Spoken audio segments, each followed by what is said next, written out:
Board of Governors of the Jewish Agency for Israel, which consists of members from all 5 continents, are in Israel these days for their management meetings, got a unique opportunity to hear firsthand from the American ambassador to Israel, the former Israeli ambassador to Washington, and the former Israeli ambassador to the United Nations about what is going on behind closed doors at the Israeli-Palestinian Peace Negotiations. And JN1 got an exclusive invite to participate in this closed-door event.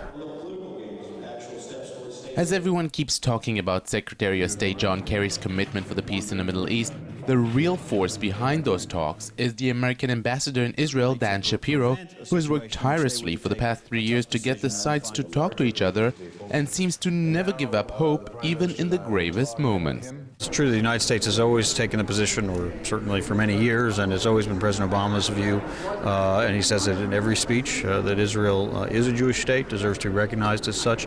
And I think at the end of this process, that's what we're looking for, is that kind of mutual recognition. We are working very closely with both sides to try to put in place the elements of a framework that will permit continued negotiations toward a final status agreement. It's not easy. Every word of a document like that is sensitive. It has to address all the core issues. But I think the conversations have been productive. They've been professional. Both sides are committed to trying to make this effort succeed, and we'll hopefully be able to present the framework before the end of the 9 months.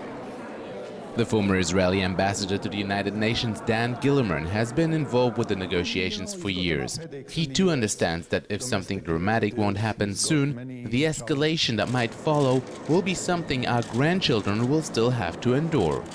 We're probably as close as we ever were. A, because we have a very committed American Secretary of State who wants this passionately and is very committed to it.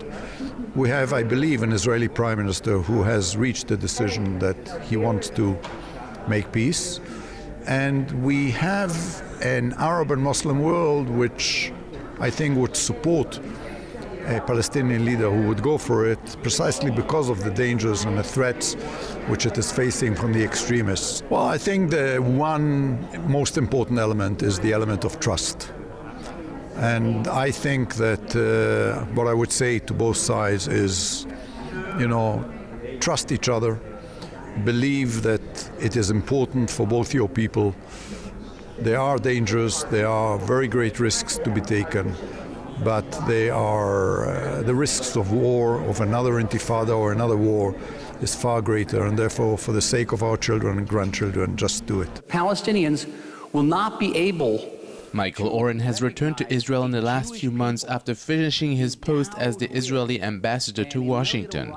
Of all the speakers at the symposium, he was the one who dared to say things in the most direct way with no ifs and buts. I don't think everything's exactly working on the ground. I think you'd be hard-pressed to find Palestinians who are satisfied with the status quo. I, as an Israeli, am not satisfied with the status quo. I can't go and take a picnic in the West Bank tomorrow. So that's not a normal situation.